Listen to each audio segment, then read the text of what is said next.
Because அவங்க வந்து எப்படி நம்ம வந்து ஒரு திங்கிங் பேட்டர்ன் வச்சுருக்கோமோ, திங்கிங் ப்ராசஸ் வச்சுருக்கோமோ, அவங்களும் அதே மாதிரியான ஒரு திங்கிங் பேட்டர்ன் வச்சுருப்பாங்க, ஒரு பிலீஃப் சிஸ்டம் வச்சுருப்பாங்க. ரொம்ப முக்கியமான விஷயம், அவங்களும் எலக்ட்ரோமேக்னெட்டிக் வேவ்ஸை வந்து எமிட் பண்ணிட்டு இருப்பாங்க. ஸோ அந்த வேவ்லென்த் கனெக்ட் ஆகணும்னா தேர் மஸ்ட் பி வந்து ஒரு ப்ராப்பர் சேனலைசிங் இருக்கணும். அதாவது நம்ம சொல்லக்கூடிய விஷயம் கரெக்டாக அவங்களுக்கு போய் சேரணும்.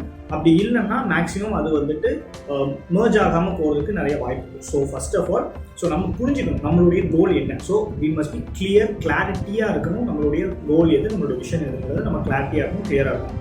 அது first.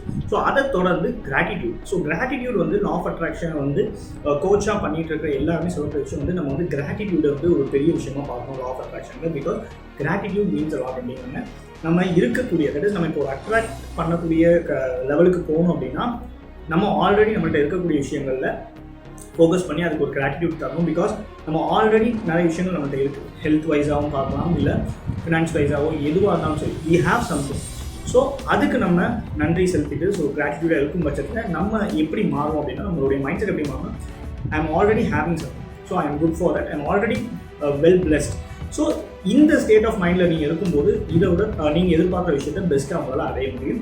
So gratitude means lot. So என்னென்னு பார்த்துக்கிட்டிங்கன்னா நீங்கள் இருக்கக்கூடிய விஷயங்களுக்கு நன்றி அதிகமாக செலுத்தணும். ஃபார் எக்ஸாம்பிள் நீங்கள் டெய்லி போடுற ட்ரெஸ்ஸாக இருக்கலாம், நீங்கள் டெய்லி சாப்பிட்ற சாப்பாடாக இருக்கலாம். ஸோ எல்லாமே நமக்கு இருக்கக்கூடிய எல்லா விஷயத்துக்குமே நம்ம நன்றி செலுத்தோம்னா அது வந்து ஒரு பெஸ்ட் திங்காக அமையும்.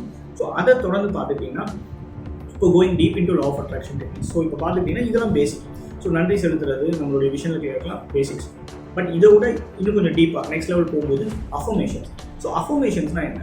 சுய பிரகடனங்கள். நம்ம மேக்ஸிமம் கேள்விப்பட்டிருப்போம். சப்போஸ் கேள்விப்பட்டோம்னா அஃபர்மேஷன்ஸுங்கிறது சுய பிரகடனங்கள். ஸோ நான் அடைய போகிற கோலை வந்து நான் அடைஞ்ச மாதிரியும் இல்லை அடைய போகிற அந்த வழியில் இருக்கிற மாதிரியும் நம்ம அந்த அஃபர்மேஷன்ஸை யூஸ் பண்ணுவோம். அஃபர்மேஷன்ஸ் ஆடியோ ஃபார்மேட்லேயும் இருக்குது.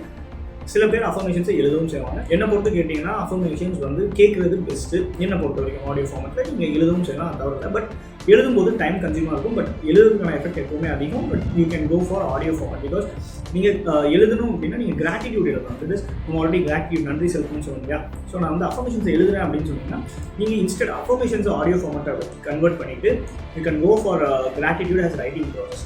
ஸோ இதுக்கு அடுத்து பார்த்துக்கிட்டிங்கன்னா 555 இருக்குது, 369 ப்ராசஸ் இருக்குது, 777. ஸோ இந்த மாதிரியான ரைட்டிங் ப்ராசஸ் போகிறோம். தட் இஸ் ஸ்கிரிப்டிங் டெக்னிக் மாதிரியான விஷயங்கள் போகிறோம். தட் இஸ் நம்ம இலக்கு அடைஞ்ச மாதிரி நம்ம இலக்கு என்னமோ அதை எழுதி, தட் இஸ் ஆல்ரெடி நம்ம அதை அடைஞ்ச மாதிரி அதை எழுதி அதை வந்து நம்ம ப்ராக்டிஸ் பண்ணுவோம். ஸோ 369, 555 இது எல்லாமே ஸ்கிரிப்டிங். இது வந்து ஒரு secondary level or third stage of, அதாவது பேசிக்ஸ்க்கு அடுத்த level of law of attraction practice அப்படின்னு சொல்லலாம்.